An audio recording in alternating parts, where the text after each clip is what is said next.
Good evening and welcome to Gravitas. I'm Palki Sharma Upadhyay and this is what we have for you tonight.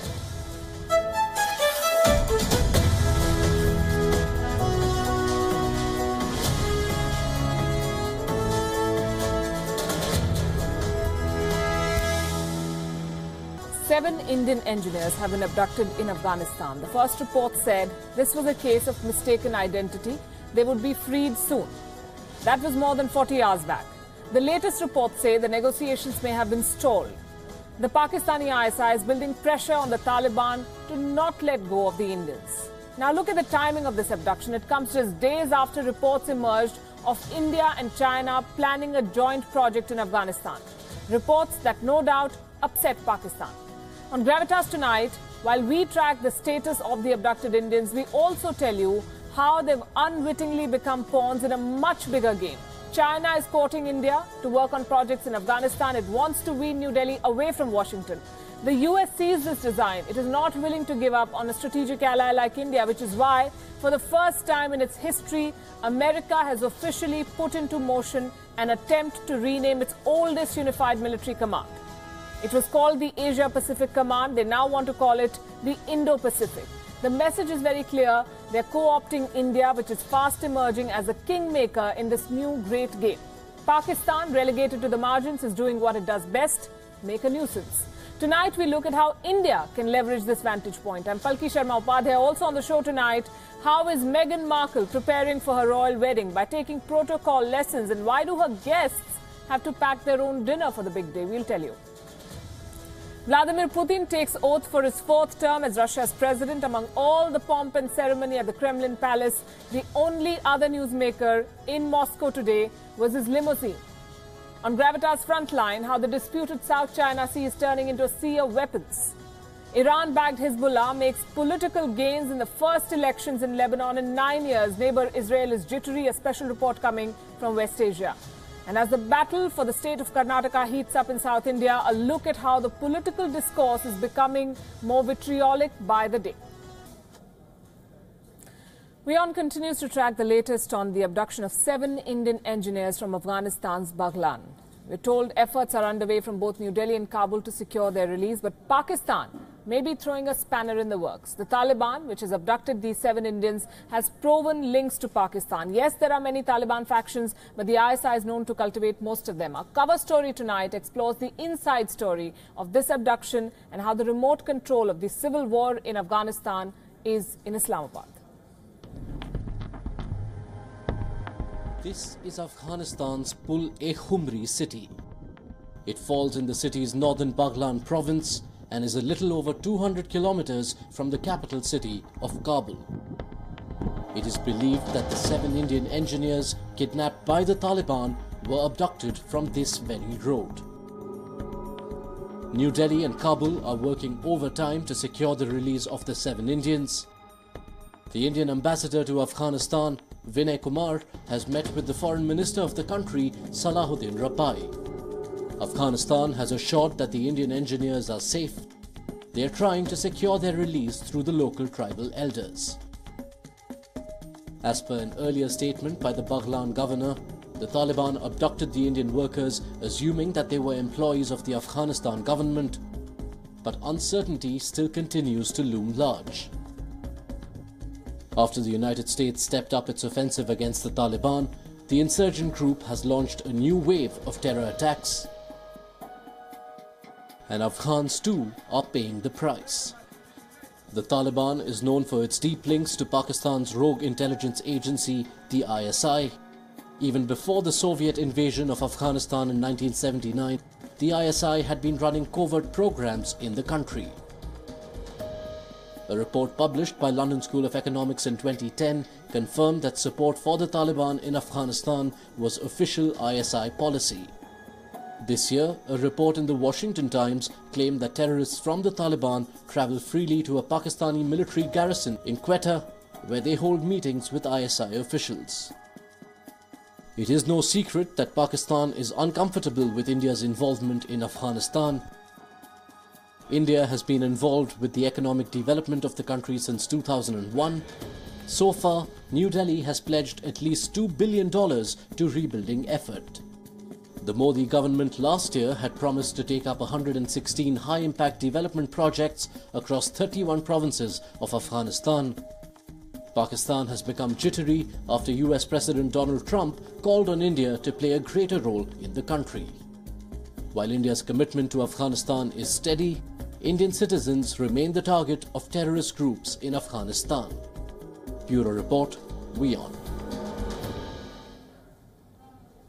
Let's tell you a little more about what India is doing in Afghanistan. Afghanistan is India's largest aid effort. India has invested, as that report said, more than $2 billion in the last 16 years. While the strategic return on such investment is debatable, there is no doubt it has earned India enormous goodwill. It is also said that the Taliban does not attack any Indian-aided project because it benefits ordinary Afghans. And India's footprint in Afghanistan is pretty wide. Take a look at the breadth of India's effort. India will build the Shetut Dam. It will cost more than $300 million. The Shetut Dam is going to come up here, and this is going to provide drinking water to the 2 million residents of the capital of Afghanistan, Kabul. This dam will also clean up the Kabul River. It will recharge groundwater. It will boost food production. Now let's come to the eastern province of Nangarhar. This is bordering Pakistan. This province is where another project is coming up. A low-cost housing project is underway. This is to resettle the Afghan refugees expelled from Pakistan in the central Bamiyan province, famous for the Bamiyan Buddhas. India is funding a road. This is where it's going to come up. And this road will connect the country to the first national park, the Bande Amir. In the northern Parwan province, India is funding a water supply network. This is where it's going to come up. A water supply network in the Parwan province. It's in the capital of Charikar, which is the gateway to the Panjshir Valley. India is funding the construction of a polyclinic in Mazar-e-Sharif in northern Afghanistan, and it is laying a fiber optic communication link in Surobi in the east of Kabul. There's a hydropower project that's expected to come up in the same area. So a lot of work is underway. When the final costs are added up, this could well hit the $3 billion mark. And this does not include the human cost. The Afghan civil war has notched up a bloody record this year. The capital, Kabul itself, was attacked 8 times, and we're only in the month of May. There were 4 attacks in the month of January alone, killing more than 150 people. 2 strikes in March, 40 people were killed. 2 in April, 85 were killed. Among them, 8 journalists. These attacks were variously attributed to the Taliban, the Haqqani network, and the Islamic State. Let's try and figure out on this map where the government and the group stand in Afghanistan. This is the country of Afghanistan. A recent report, and these are the players, the Afghan government, of course, the Taliban and the ISIS. A recent report, a media report early this year said that the government controlled 30% of the country. The Taliban controls about 4%. The rest is lawless. The government controlled the Kabul region and the adjoining provinces to the west of Kabul, including Wardak, Ghazni, Dekundi, Bamiyan, Parwan. It also controls Nimruz in the south, the region around Herat, and the west, much of the northern and eastern Afghanistan. In comparison, the Taliban's control of 4% territory may seem small, but this covers 14 districts, and that is why this is significant. These dark brown patches is where the Taliban is present. So, in terms of land area, this is small, but this is strategically important. 14 districts of the country are under the Taliban control. This is in Helmand, this is in Kandahar, Oruzgan, Sarepol. It also has an open physical presence, a staggering 263 districts, including Farah and southern Herat, in Badghis, Faryab, and Jozjan. And eastern Afghanistan, basically Jalalabad and all districts bordering Pakistan, their main source of support, of course, is Pakistan, and this is where the Taliban is in control. Next comes the ISIS. These are the lighter brown patches. This is where the ISIS is prevalent. The Islamic State has a presence in Jalalabad. It is fighting to establish itself in central and western parts of Afghanistan. Another important point to note in this Afghanistan story is India's assistance to terror-hit Afghanistan. It has been consistent, irrespective of which party has been in power in that country, but it has come at a cost. Indian citizens remain the target of terrorist groups who continue to receive support from Pakistan. The latest incident has cast a shadow of terror over the economic collaboration Beijing and New Delhi are planning. Remember, this abduction comes within days of reports that China and India will jointly work in rebuilding Afghanistan. Our next report looks at the shifting sands in the region and the impact this will have on Afghanistan. During their recent informal dialogue, India's Prime Minister Narendra Modi and President Xi Jinping of China secured a major economic milestone with deep political implications. Both sides agreed to join hands for an economic project in Afghanistan. Not only does this decision signal a thaw between India and China, a partnership between both countries could do wonders for Afghanistan, a country that continues to suffer from terrorism. While the specifics are still being worked out, India and China are exploring their options in the areas of health, education and food security. An Indo-Afghanistan connectivity project that connects Afghanistan with India, China and Iran could be on the cards as well. While this is an exciting prospect for the region at large, a thaw between India and China has not gone down well in Islamabad. Pakistan and China have close ties. Pakistan is already in the dragon's net as China has pumped billions of dollars in the China-Pakistan Economic Corridor or CPEC. While India's opposition to this project is well known, both Beijing and New Delhi will be sidestepping CPEC to push their projects in Afghanistan. How do the Chinese side manage to separate CPEC in terms of the symbolic and otherwise the very strong relationship with Pakistan, with and in fact potentially a much stronger relationship with India? Now this is going to be a conversation which the Chinese and the Pakistanis will have to do, and which brings to another one, that will that in any way impact on Pakistan's position not only towards China? I'm sure they're unhappy about this, but probably have no other choice. As expected, Pakistan reacted sharply to the announcement from Wuhan, reminding China that it has stood by Pakistan in testing times. Pakistan's deep state, more specifically the military and the ISI, have always envied India's presence in Afghanistan. Pakistan's support to the Taliban has been well known. Despite efforts by the West to neutralize insurgents, the Taliban still remains openly active in 70% of the country. The insurgent group is believed to be behind a fresh wave of terrorist attacks in Afghanistan this year. Destabilizing Afghanistan works in the favor of Pakistan. The unrest ensures that Islamabad remains a player in Afghanistan. It also allows Pakistan to maintain a safe haven to hide its proxies or members of other terrorist groups.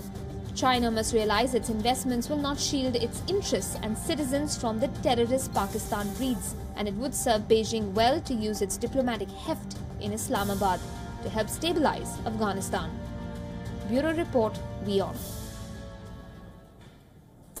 Afghanistan is a land with many players. Just what do America, Russia, China and Pakistan have in common in that country? They all want the Taliban to join the peace process. They want to take part in elections which could even lead to their presence in government. So why is it that they all seem on different sides in Afghanistan? That's politics for you. The fact is that the Russians do not even want US forces to leave that country. That's what Zamur Kabulov, President Vladimir Putin's special envoy, told Interfax news agency in an interview in January last year. He said, and I quote, "As far as I know, Trump does not currently have any intentions to withdraw," which is logical because if in the current environment he decides to withdraw the contingent, then everything will collapse. That's the Russian view.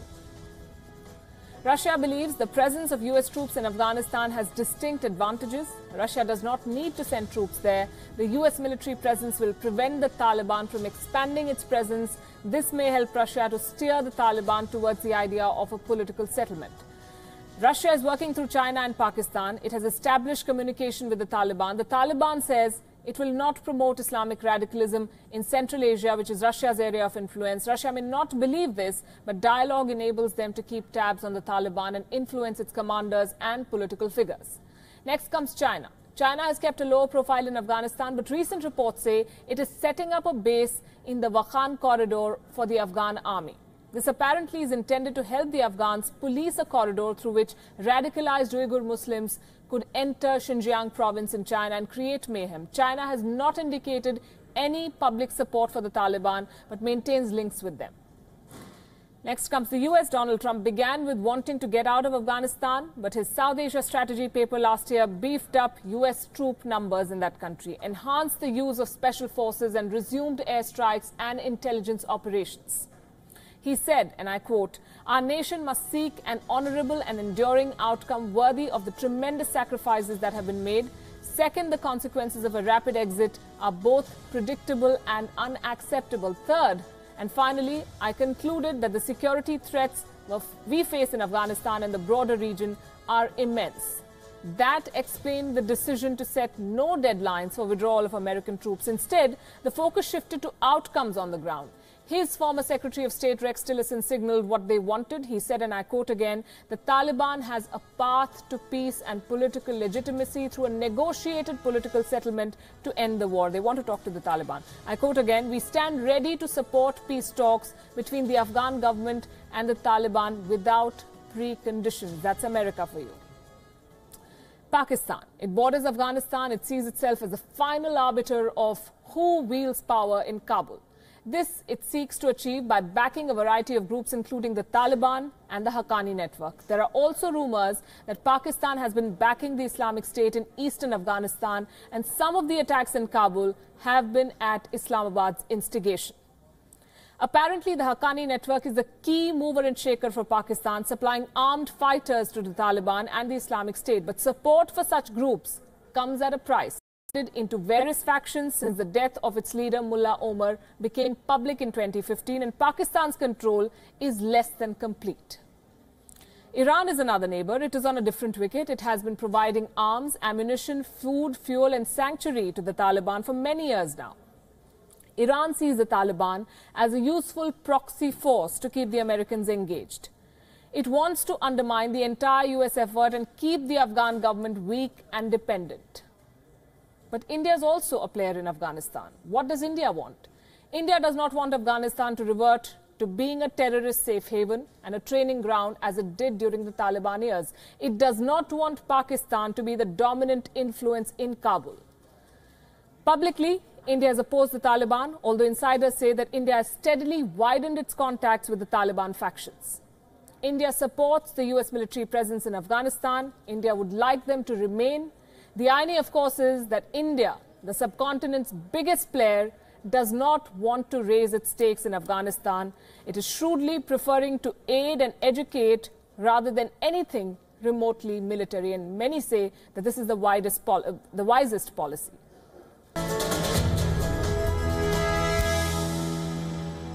Next comes the role of China vis-a-vis India. China sees India as an important and indispensable part of its designs in this region. So does the US. And a geostrategic tug-of-war is on as we speak. In response to the India-China reset only last week, the US is making new moves to woo India. A powerful US Congressional Committee wants to rename the Pacific Command as the Indo-Pacific Command. This is very, very important. This is America's largest command with more than 400,000 troops, 5 carrier strike groups. The Pacific Command stretches from the western shores of the United States to the South China Sea, the Indian Ocean, Australia, New Zealand, Antarctica and Hawaii. If the name is indeed changed to Indo-Pacific, it is a reflection of the command's geographic reality. The proposed new name figures in the National Defense Authorization Act. This act has another interesting proposition. It proposes to fund a $1.5 billion effort over 5 years to anchor the US more firmly in Asia to counter China. That's the kind of money America is prepared to spend.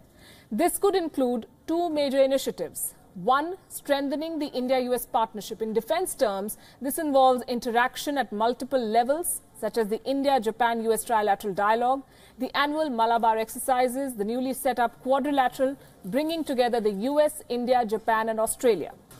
The only disconnect here is the lack of political depth in the India-US partnership. That and the threats from Washington about India's trade surplus. The other initiative is to counter China's economic muscle, which is evident in the Belt and Road Initiative. Then we come to the next question. How can India leverage it? What does the big picture look like? The 2 major players that the world is watching right now are the United States and China. These 2 powers are looking at India. So which way is New Delhi going to lean? It doesn't have to lean either way. The United States is making its strategic moves in the Indo-Pacific region. It sees India as a friend. So Washington is trying to woo New Delhi through some gifts. Recently, remember, the United States approved the sale of armed Predator drones to India. The Trump administration now wants to rename America's Pacific Command, as I just told you, as the Indo-Pacific Command. As China expands the Belt and Road project around the world, the prospect of the rise of the Quad, an alliance between Australia, India, Japan and the US, is also gathering steam. So the other side is India's neighbor China. The informal summit between the leaders of the two countries has opened doors for several possibilities. Trade, of course, tops the list. The India-China economic project is an exciting prospect. If both sides can sustain this period of thaw, it allows India and China to have a mutually beneficial relationship. So two countries are trying to draw India into their camp. Can India leverage this? The answer is yes. This is a period where India can redefine its foreign policy commitments to maintain its strategic autonomy as a rising world power. This would allow India to work with both sides in areas of mutual interest, rather than pitting one against the other. And India would gain from a stable relationship with both the US and China. New Delhi can push Beijing for better business and investment cooperation. Both sides can even explore ideas related to infrastructure development. In the same breath, India can retain the United States as a strategic partner, and this would open doors for better military hardware and cooperation for development of technology. Strategic autonomy also ensures that India maintains its status as an independent player in regional issues like Afghanistan. India is emerging as a kingmaker. In short, it's a win-win situation.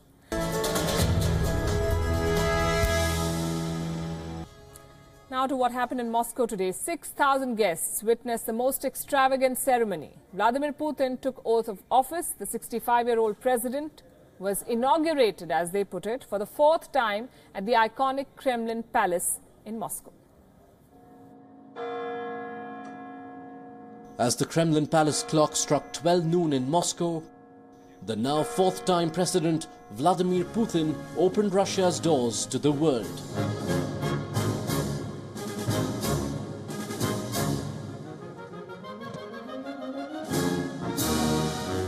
Amidst cheering dignitaries at the palace and millions watching across the globe, the man who has led Russia for 14 years walked up to the podium to take charge once again. Клянусь при осуществлении полномочий президента Российской Федерации уважать и охранять права и свободы человека и гражданина. After the oath, it was time for the president to address the nation and the world. Our entire society, each one of us, will have to pull this weight together. All the people who care about Russia should come together. We need to achieve a breakthrough in all the different areas of life, and I strongly believe that only a free society that is open to new things can do that. There were a few firsts also preceding the ceremony. Ditching imported vehicles, Putin this time around switched to a new Russian-made limousine to arrive at the Kremlin Palace.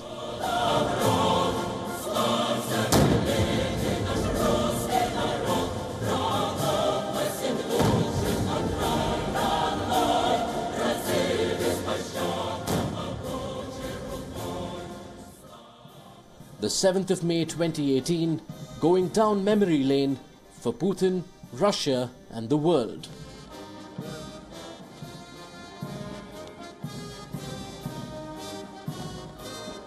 The day Russia got its new old president. Bureau Report, WION.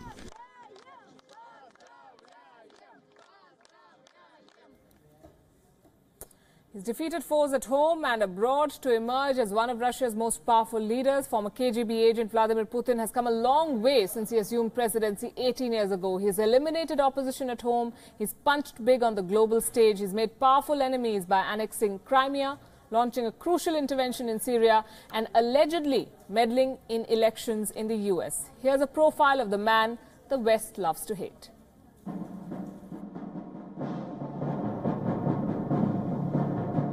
31st December 1999. As the world counted down to the new millennium, 47-year-old Vladimir Vladimirovich Putin walked into the Kremlin as the president of Russia.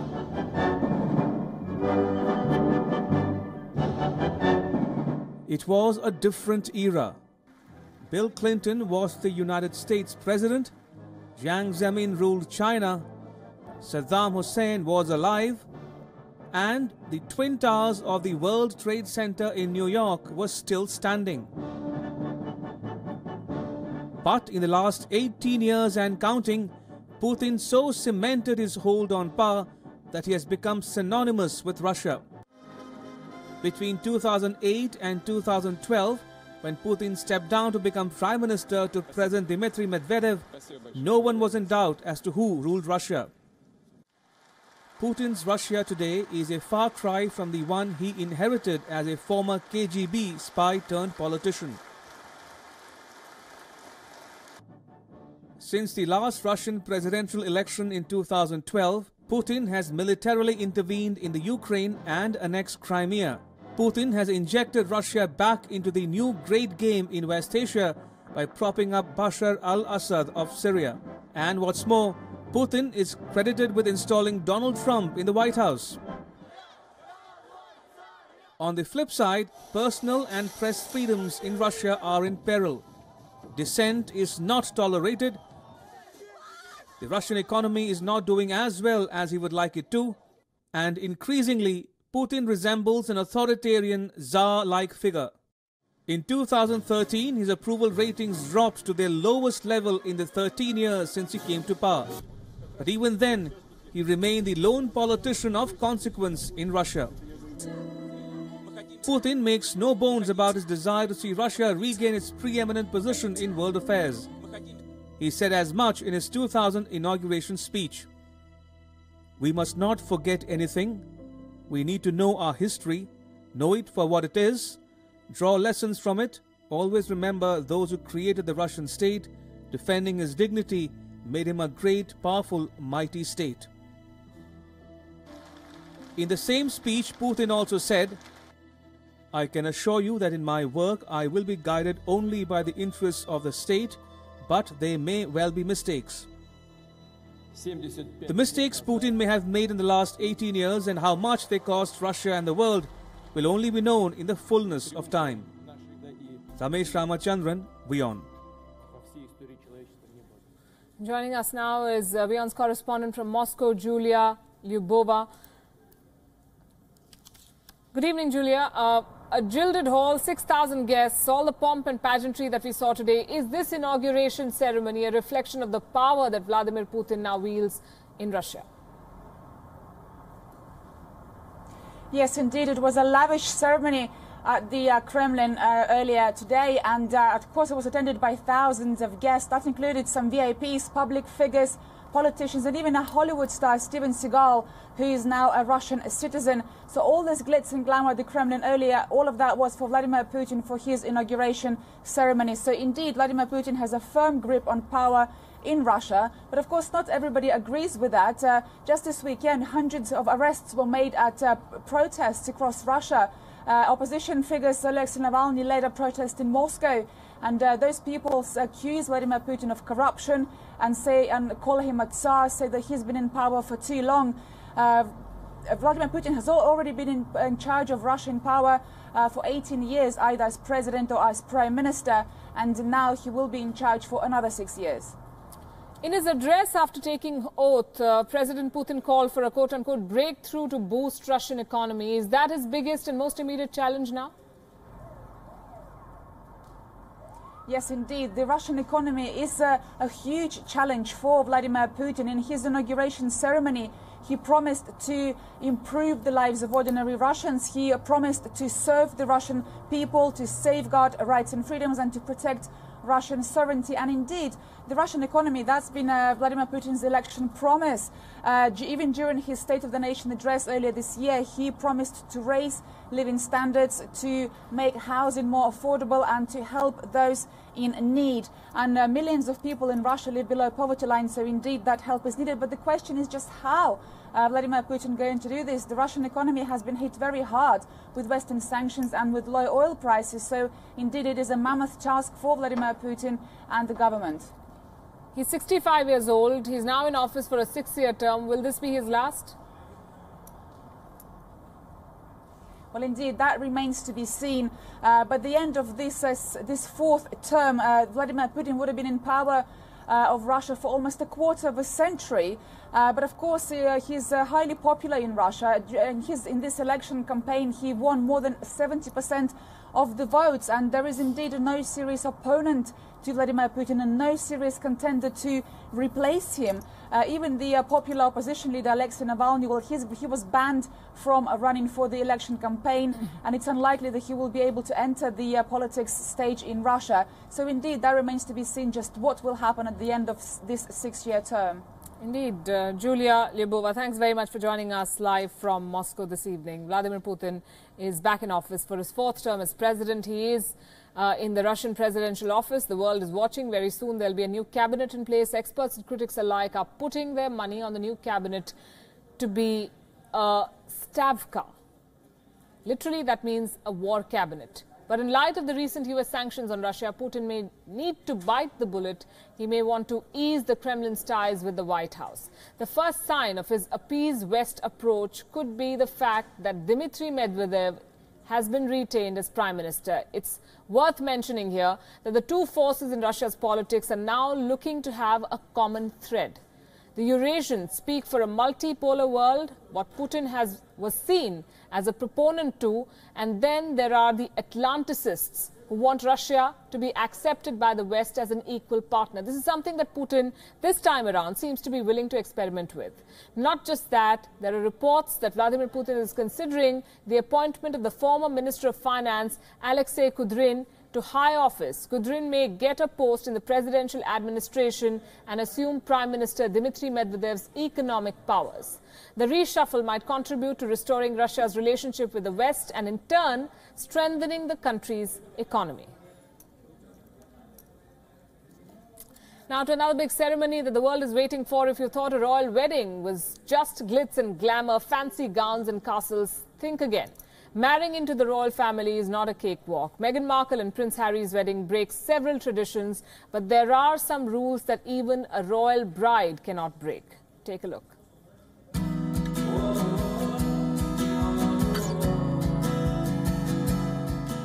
She is said to be married into one of the most exclusive families. And Meghan Markle has her hands full. Wedding invites, her wedding dress, the reception dinner. All seem like the smallest of concerns when the soon-to-be royal has only a few days left to master the royal etiquette. From curtsying to Queen Elizabeth to calling her Your Majesty. The American superstar will have to learn her royal lines before joining the ranks of British royalty. Etiquette and protocol is really important to the royal family. It's been important to royals for centuries. Louis XIV was the first royal that wanted this rule book, these rules as to how to behave in his palace and in his presence. And since then, royals have embraced this, and those rules are there to make people feel, one, to make them understand what's expected of them, but also so they understand what to do and what not to do. There are several unwritten rules that Markle will have to acquaint herself with. Right from behaving in public to following her seating code for formal dinners. What's interesting is that Markle will have to curtsy to everyone ahead of her in order of precedence, including Prince William and Kate Middleton's children. But what's the right way to bow? How do you descend a staircase like a royal? Who bows to whom? Markle will have to learn it all. And to make that transition smooth, the soon-to-be royal will be trained by a former butler who in the past has trained her husband-to-be and Prince William as well. The bow is obviously just the neck bow, perfect, and the curtsy, which is the right foot behind the left, toes touch the floor, down a little bit. That was quite good, a bit ballerina, so it's kind of keeping the legs almost kind of together. So yes, and down, perfect. Beautifully done, and hands in, because some people kind of put the hands in, and we're not penguins. Okay. The biggest challenge though for Markle would be to measure her words. The actress, who often describes herself as an activist and a humanitarian, will have to curb her views, especially political ones. Markle will have to be aware of the fact that British royals are expected to steer clear of making any overtly political statements in public. I think that Meghan will cope, but she will find, some of the flummery difficult to bear. I mean, remember, this is a girl who was a gender equality advocate for the United Nations, having to bow and curtsy to the Queen and even Kate Middleton. Another protocol Markle will have to follow is to never touch the Queen. Touching Queen Elizabeth is considered to be one of the greatest taboos surrounding the British royalty. The pressure is immense, and Markle needs to make sure she gets it right. Because if she doesn't, it ends up becoming front-page news. But for someone who is used to public glare and the paparazzi, Markle should be able to steer clear of any embarrassment for the royal family. Being a royal is not an easy feat, and Meghan Markle has a lot on her plate. With just days to go for the much-anticipated royal wedding, the American actress has little time to perfect the art of royal etiquette. Bureau Report, WION. Words of wisdom. Marriage is hard work, royal or no royal. Also getting ready, though, is not just Meghan Markle, the guests carefully chosen by the royals. The list, interestingly, does not include the Prime Minister of Britain, Theresa May, or the Obamas, known as friends of the royals. Just two of the many noteworthy omissions. As for the others, they fall in categories. Those who get to witness the whole event and feast, and those who stand on the margins with their own food. You heard that right. The thought is unpalatable, unimaginable in India. One cannot imagine any guest, least of all a wedding guest, being told to carry their own dinner. I'm still wrapping my head around the idea of the so-called royals doing that. This is the magnificent Windsor Castle, Queen Elizabeth's favourite weekend home and the venue for Prince Harry and Meghan Markle's wedding on May 19th. Now contrast this image with groups of people with their picnic lunches sprawled across the lawns outside the castle. A royal wedding and picnic baskets. You would think those images don't go hand in hand, but that's exactly what the Windsor Castle lawns will look like on May 19th when Prince Harry and Meghan Markle tie the knot. In a break from tradition, 1,200 members of the public are invited for the royal wedding. These guests are drawn from all walks of life and from the four corners of the United Kingdom. While this is a welcome move, an announcement that followed has raised several eyebrows. The crowd that is expected to be outside the St. George Chapel for close to 4 hours has been advised to bring in their own food reinforcements. With Kensington Palace announcing that only light refreshments and snacks will be served. Some of the invitees saw this advisory as unfathomable and expressed shock at the lack of hospitality from a family that is worth over $500 million. Reports claim that bring your own food policy was to help keep costs in check for Prince Charles and the British royal family, who will pay for what they called core aspects of the wedding, including the reception, music and flowers. While these 1,200 guests have to make their own arrangements, 600 guests who will attend the ceremony in the chapel will head to a lunchtime reception in the castle. Social media is brimming with outrage and amusement at the same time, criticizing the royal family for spending taxpayers' money on the wedding but not feeding the guests they themselves invited. Some even claiming that this was just for a photo opportunity and was only a gimmick by the monarchy. The royal family may have opened the doors for the wedding to the common public, but these guests will not attend the ceremony. They will only be able to watch the couple arrive in their carriage and walk out as a married couple after the ceremony. So for the commoners invited for the royal wedding, it's just going to be a 4-hour-long wait, a mere glimpse of the royal couple, and no royal feast. Bureau Report, WION. Back in India, with the last few days of campaigning left in the southern Indian state of Karnataka, the political discourse is growing shriller. The Congress party hopes to retain one of its last bastions. The BJP wants to open its account in the south. Understandably, both sides are going all out. It was Manic Monday today on the campaign trail with high-profile leaders from both parties trying to woo voters. Today saw barbs, a bicycle rally and a legal notice. Our next report sums it up. 15 तारीख को Bharatiya Janata party सरकार बनाने वाली है। येडियुरप्पा जी के नेतृत्व में सरकार बनने वाली है। जनता जनार्दन के आशीर्वाद मिलने वाले हैं। With that assertion, Indian Prime Minister Narendra Modi concluded his address to the young workers of the Bharatiya Janata Party in the poll-bound state of Karnataka. But the road to victory is not that easy. Within hours of the Prime Minister's address, his predecessor trained guns at him. Former Prime Minister and senior Congress leader Manmohan Singh slammed the policies of the central government. Petrol and diesel prices in India are at an historic high.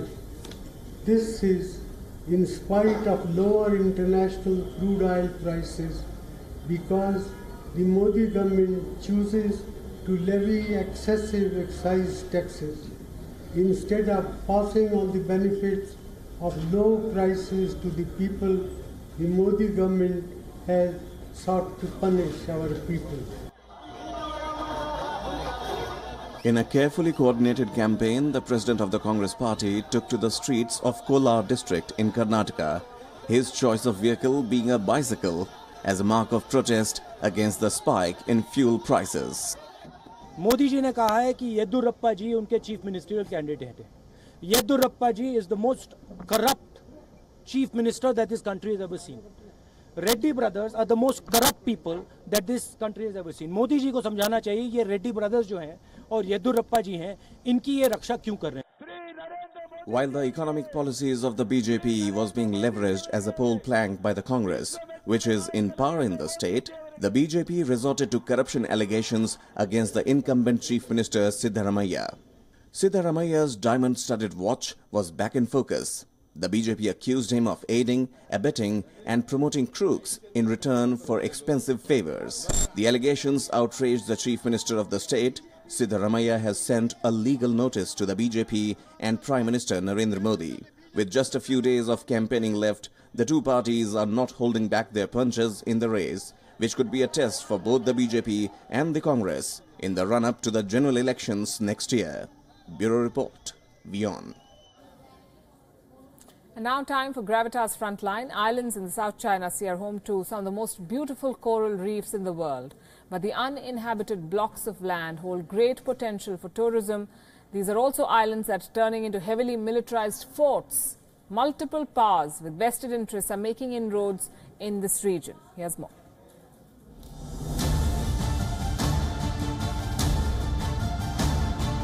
The Spratly Islands in the South China Sea make up for a beautiful sight.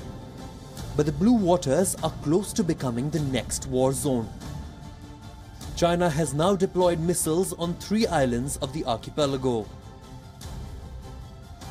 As part of its bid to gain control over the islands, Beijing has deployed YJ-12B supersonic cruise missile.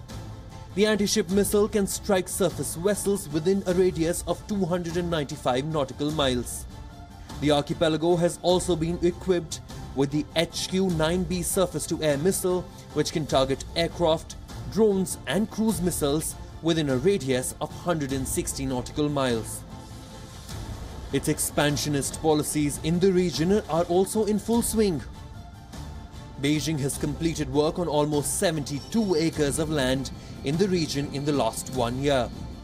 It has created 7 fortified islands, some of which now house airfields, missile bases and advanced radar systems. The latest developments has America displeased. It has issued a stern warning. The White House spokesperson said, and I quote, "We are well aware of China's militarization of the South China Sea. We have raised concerns directly with the Chinese about this, and there'll be near-term and long-term consequences." And it's not just verbal threats being issued by Washington. America has already made inroads in troubled waters of the South China Sea. Last March, the United States deployed an aircraft carrier Vinson in Da Nang in Vietnam as a subtle warning to Beijing. Washington also signed a deal with Manila which allowed parts of 5 military installations, namely Antonio Bautista Air Base, the Basa Air Base, Fort Magsaysay, Lumbia Air Base, Mactan Benito Yuben Air Base, to be used by America. To offset Beijing's influence, the United States and Japan have reinforced military ties with Vietnam, the Philippines and Taiwan, who contest Chinese claims of the Spratly Islands. Just this week, Washington is conducting a joint drill with Philippines, 130 miles east of disputed territory of Scarborough Shoal, another disputed region.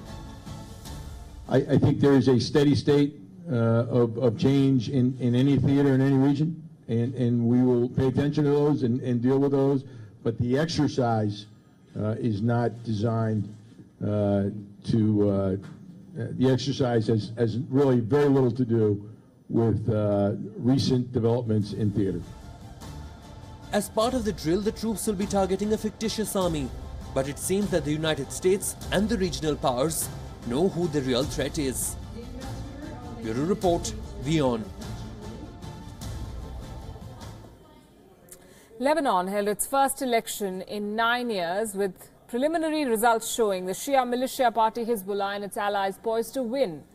Current Prime Minister Saad Hariri is also expected to return to his job despite being forcibly detained by Saudi Arabia not very long ago. He apparently continues to enjoy Saudi backing, also that of the West. Evidently a case of the more the merrier. West Asia Bureau Chief Daniele Pagani filed this report from Amman. Despite many first-time voters and Lebanese citizens abroad being allowed to cast their vote for the first time, the first election in Lebanon since 2009 was disappointing. According to some reports, only 49% turned up in polling stations. If one political elite is not running, then it is his son who is running, or it is his grandson, and if it's neither, then it is his brother. The situation was serious enough for President Michel Aoun to broadcast an appeal urging his citizens to vote. After following today's voting, I was surprised at the low turnout. If you want change and a new ruler, you should vote. It's a new election law that allows everyone to reach parliament. I call upon you, there is still time to go and vote, and if required, time will surely be extended so you can all vote. Others were more optimistic. The future of Lebanon is in the results of these elections. I believe this result is a representation of the country. Previous elections 9 or 14 years ago were not good for the country, whether politically or economically. We are optimistic and hopeful they'll keep their promises. Perhaps the most optimistic was the powerful Shia militia party Hezbollah, whose supporters were celebrating in the streets even before the results came out. We knew from the start that this would be victory for Hezbollah. We were confident in that. And like Saeed Hassan Nasrallah said, every vote counts, and Baalbek and Hermel did not disappoint. The voting offices were full of people voting. Hezbollah's campaign was largely driven by presenting itself as the defender of Lebanon against Islamic State-type terrorism. Its forceful intervention on the side of President Assad in the Syrian civil war may have helped galvanize voters. A Hezbollah victory is unlikely to materially alter the current political dispensation in Lebanon, where even now it is in the ruling coalition. The strong presence of Hezbollah and its political allies within the parliament of Lebanon could turn out to be an obstacle for the country's economy. In fact, Lebanon relies heavily on international donations, and among the major donors they have there are the United States of America, the country which is strongly allied with Israel and also which considers Hezbollah as a terrorist organization and might not be very happy to continue funding Lebanon, where Hezbollah has such a prominent political role. Daniele Pagani in Amman for WION. With that, it's a wrap on this edition of Gravitas, leaving you with Gravitas images. Bye.